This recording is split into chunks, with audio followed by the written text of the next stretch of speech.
Are John Sumrall and the Florida Gators about to have a top-notch recruiting class? Let's break that down right here on the Portal Podcast live show. Locked On presents The Portal, the daily podcast covering college football recruiting and everything NIL. Part of the Locked On Podcast Network. Your team every day.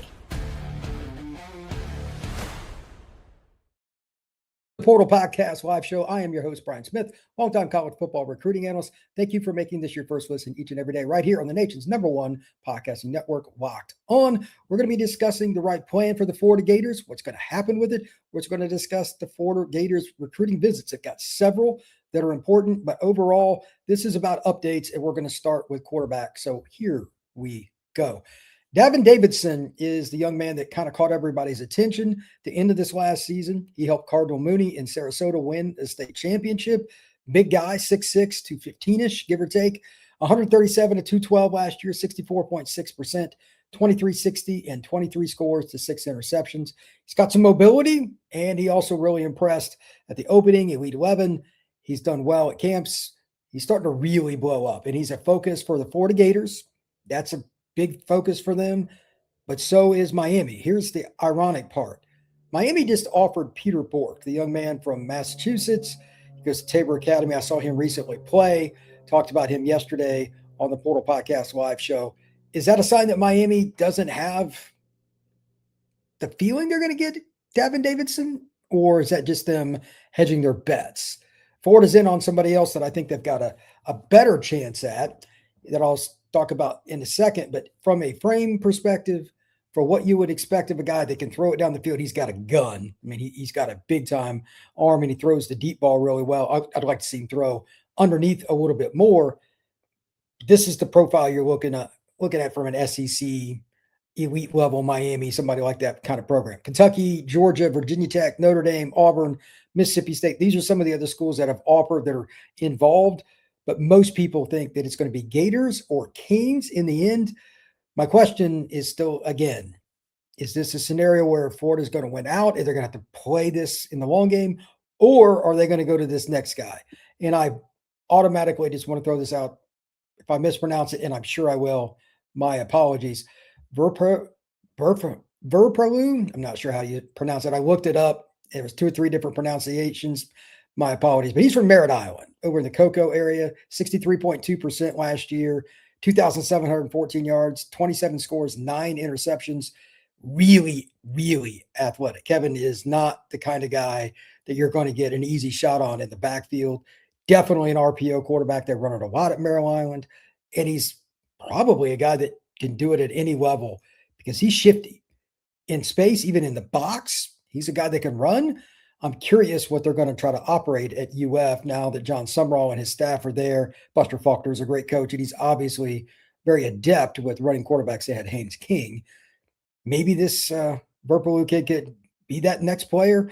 The interesting part here, he is committed to Pittsburgh, and he's been committed since October 28th of 2025.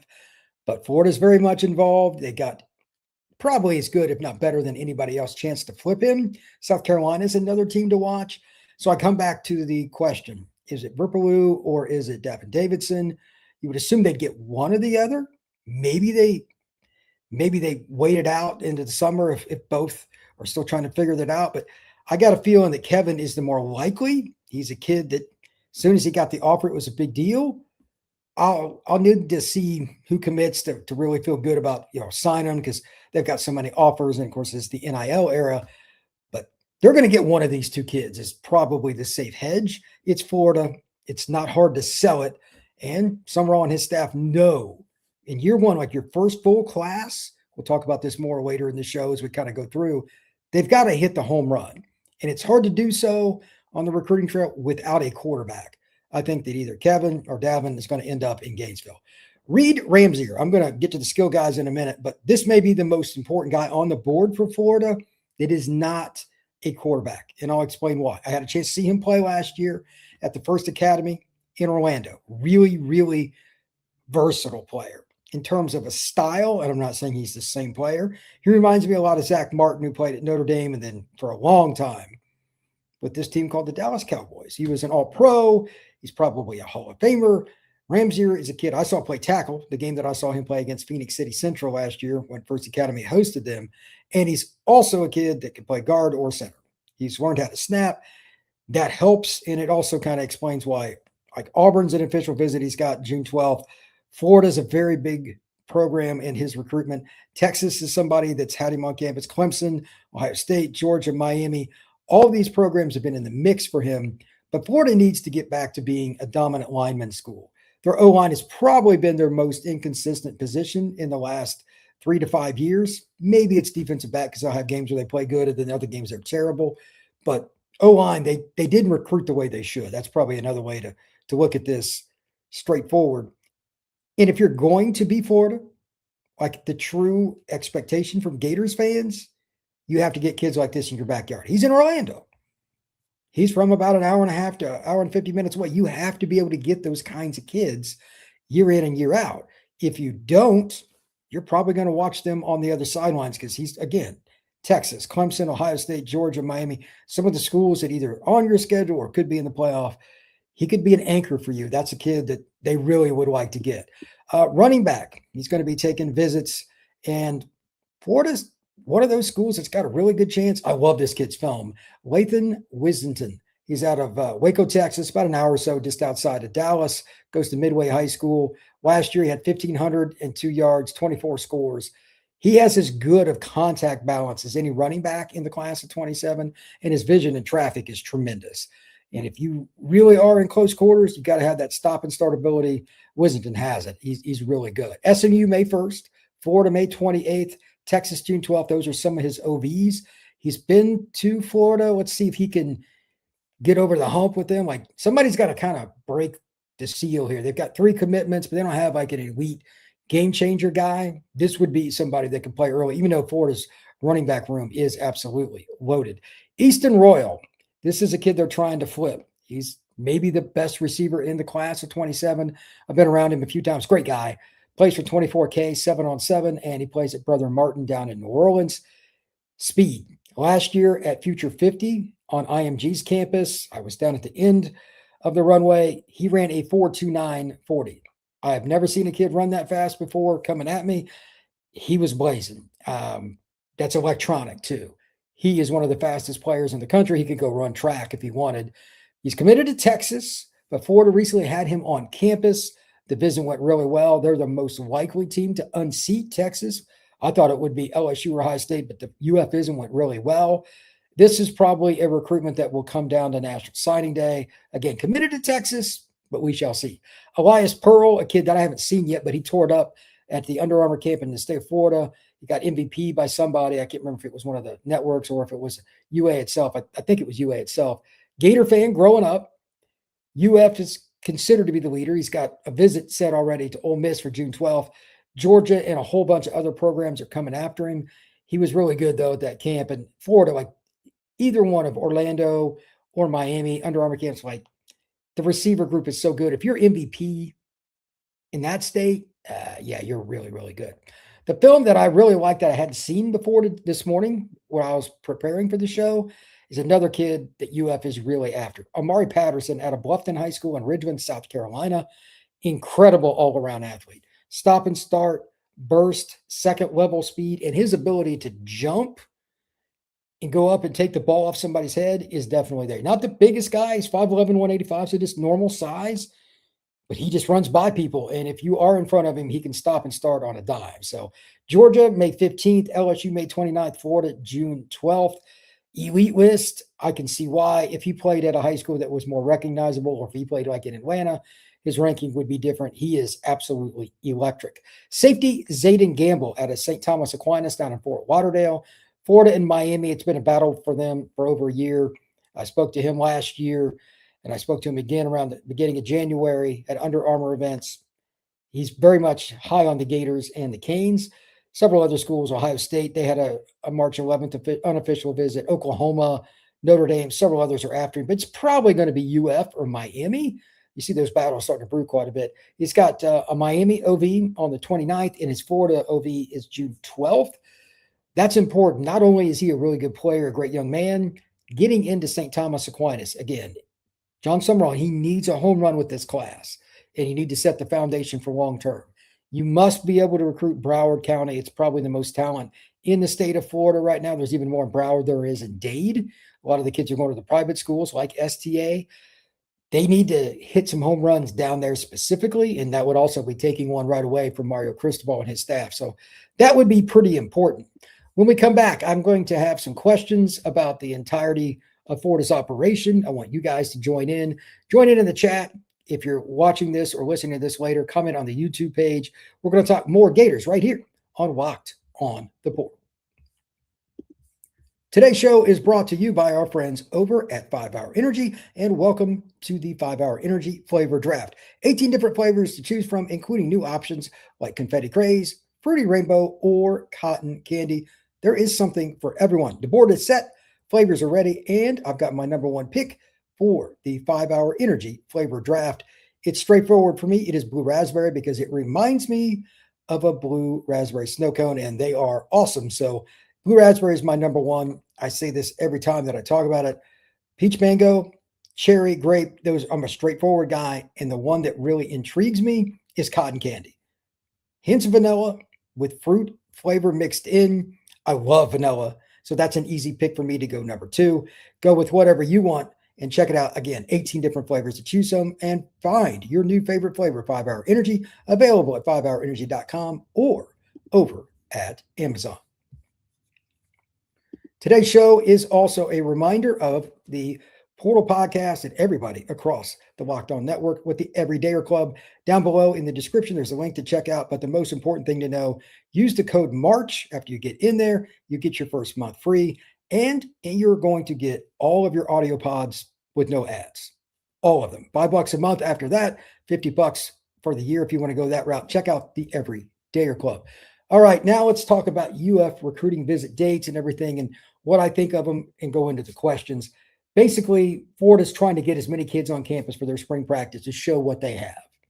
This is something that I always talk about anytime I do a crossover with, like I did one with Alex Dono today, Locked on Canes, and I also run Locked on Seminoles. We're talking about recruits coming into both those programs, what it means to get guys on campus early, all that stuff. Florida's doing a good job, and they're showing what they have. Hey, come check us out, see our spring, see how we operate. I love that. I'm very happy to see that because Florida is one of the kingpins in college football in terms of cachet. We don't need them to be 6-6. It's better for college football if like their floor is 8 wins. Just my opinion. I'm not a Florida fan by any means, but I understand the value of what the Swamp means, being the one program in the state of Florida as an SEC program. So I'm glad they're taking that approach. They want to get kids in early, see what they're doing on the field, and make it work with the OBs. They've got a lot of official visits lined up. I personally think this has a chance to be a top 5 class if they hit the inside straight. They'd have to hit on some guys they aren't necessarily going to get. But getting a top 10 class should be pretty much any year for Florida the metric that you go by if you're a Gators fan or just a recruiting fan in general. It's Florida. It's not that hard. It's the Swamp. It's one of the more academically inclined and respected institutions down south, and maybe as good a state university as there is in the country all around, medical. Like, you can sell a million different things if you're UF. It's not that hard, but they have screwed it up for a long time, and it's comical. I get the hint that I don't think John Sumrall and his staff are going to do that. They're going to hit the ground running and continue with this, and they're going to do pretty well. To that end, here are my questions that I have about what's going on.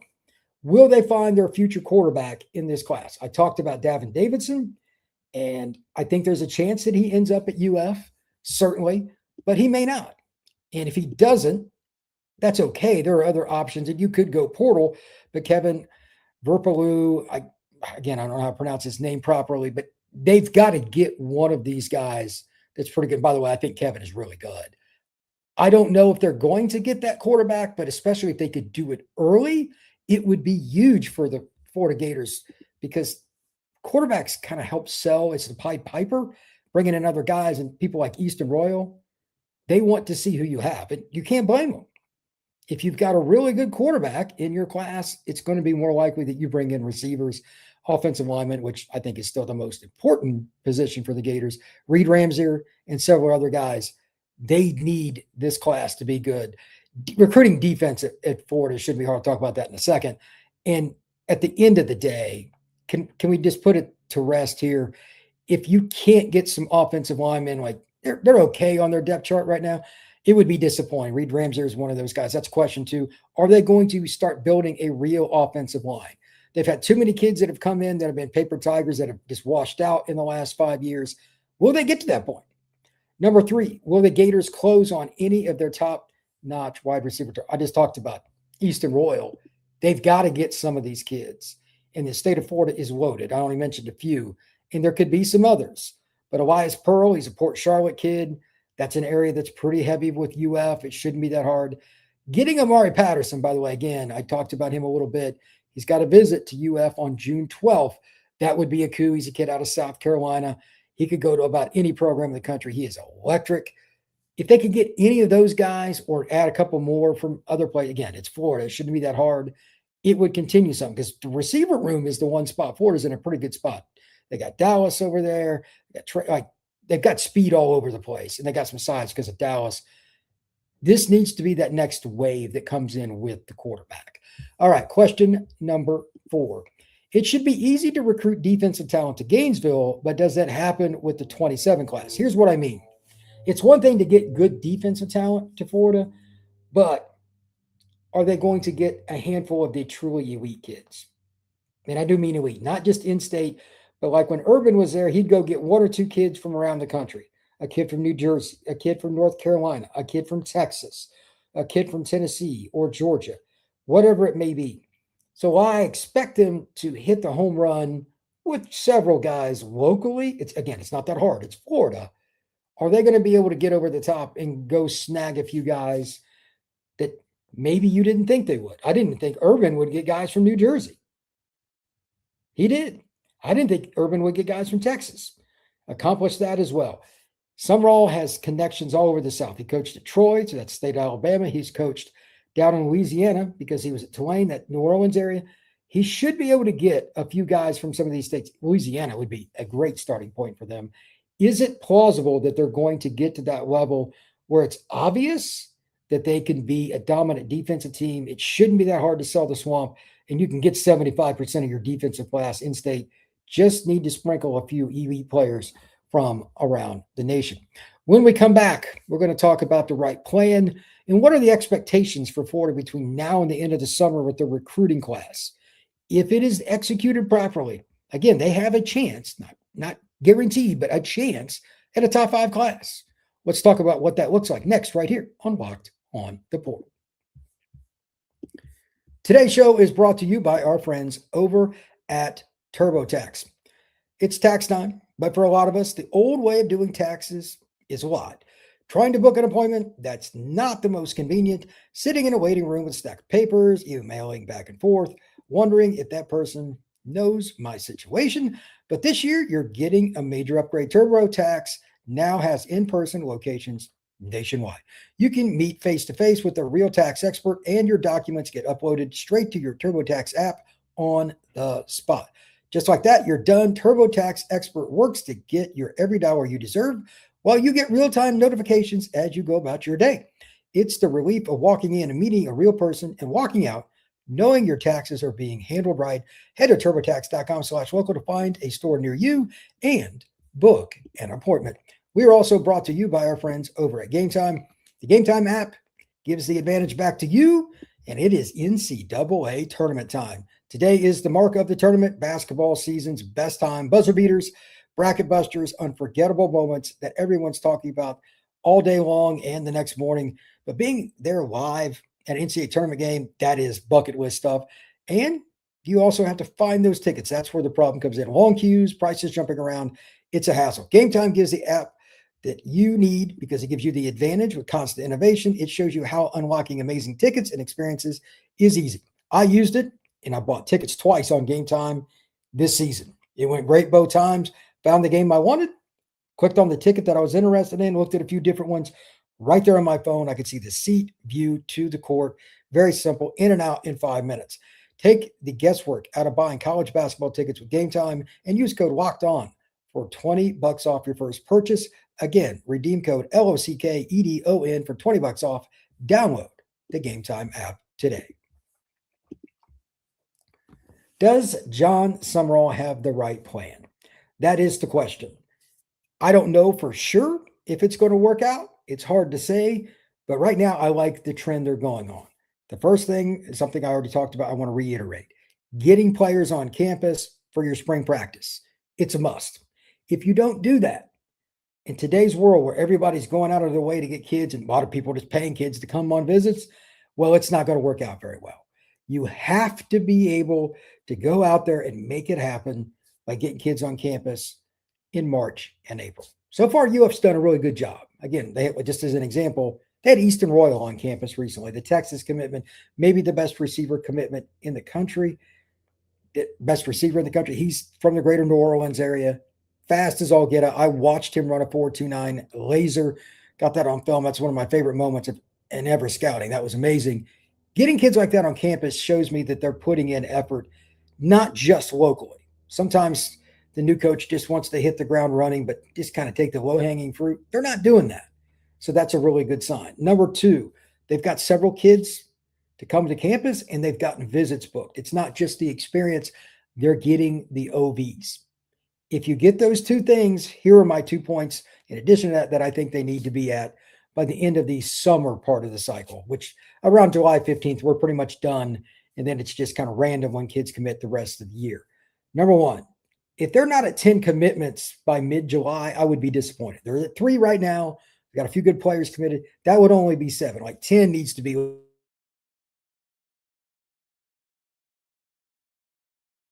like as noted multiple times during today's pod, it's still about elite recruits. It's Florida. How many of the elite guys are in the fold? I don't care which position. Guys that Miami want, that Texas want, that Ohio State want, that Michigan, Notre Dame, USC, my list could go on, but you know about the 20 programs that matter in addition to Florida. Are you taking the elite players from those programs? It's a checkbox. If they're not, it's not a good sign. And finally, the thing that I started with, just as a little bonus, I'm curious about quarterback. It would be really good if they could get that in there. Getting the elite recruits, having numbers in terms of commit, like this shouldn't be hard. Your first full class, there's no reason for it not to be pretty smooth. You're the Florida Gators, make it happen. Let's see what they can do. Speaking of, we've got some comments in the chat. How is everyone doing today? Katie, UF is one of the teams that intrigued me in 26. The head coach and staff are proven winners, and the talent is there. I've heard really good things about John Sumrall. I don't know what to expect out of him long term. It's hard to go from G6 to P4, especially UF, like with their expectations. But they're going to have a pretty good budget, I would imagine, for NIL. His staff, I would assume, is pretty good. I know somebody they have in their back office. They've got good people there. They should be on the right trend, just overall. Can they get to 8 wins? Probably. Any more than that, I think it would really help recruiting, but their schedule is still difficult. Let's see how competitive they are from week to week in addition to the wins. Year one, there's always some snafus, but I think they'll be a little smoother than most. I think the program, year 2 for Florida, will be really intriguing. Katie, when all those Southeastern Conference teams are after a kid, you know he's good, and 4.29, wow, yeah, like Easton Royal can fly. I mean, when I heard the time, I'm like, whoa, I knew that was fast, but that's insane. Jared Moore, NRV, UF needs to win 7+ to get back on track. That's exactly, like 7 needs to be the floor.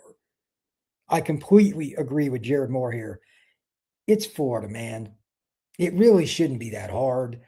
The schedule is still difficult, but not as much as the 24 and 25 schedules. They were about as tough as it gets. But anyway, they're in a tough spot. Katie, I'm thinking Sumrall will give Mario some stiff recruiting competition in the state of Florida. I think so. Part of that now is still the NIL part. I don't know what Florida wants to do. Are they going to spend more in the portal, more high school? We need to figure that out as we go. And maybe they're trying to understand their best plan. But secondarily, maybe I'm getting out ahead of my skis here, but getting kids like Easton on campus, Easton Royals can go any school he wants. You should technically be able to do some things with a guy like that after you've had him on campus at the visit to at least entice other guys. And at the end of the day, maybe you get him. Maybe you have to pay a bunch. I know Texas paid a lot NIL-wise, but we'll see. He's not going to just take that visit for the heck of it either. Easton can go anywhere. Florida has done a good job, and that's a good sign for them. Yep, they will close on wide receivers, but a starting quarterback has to be established after spring practice. I agree with that, Katie.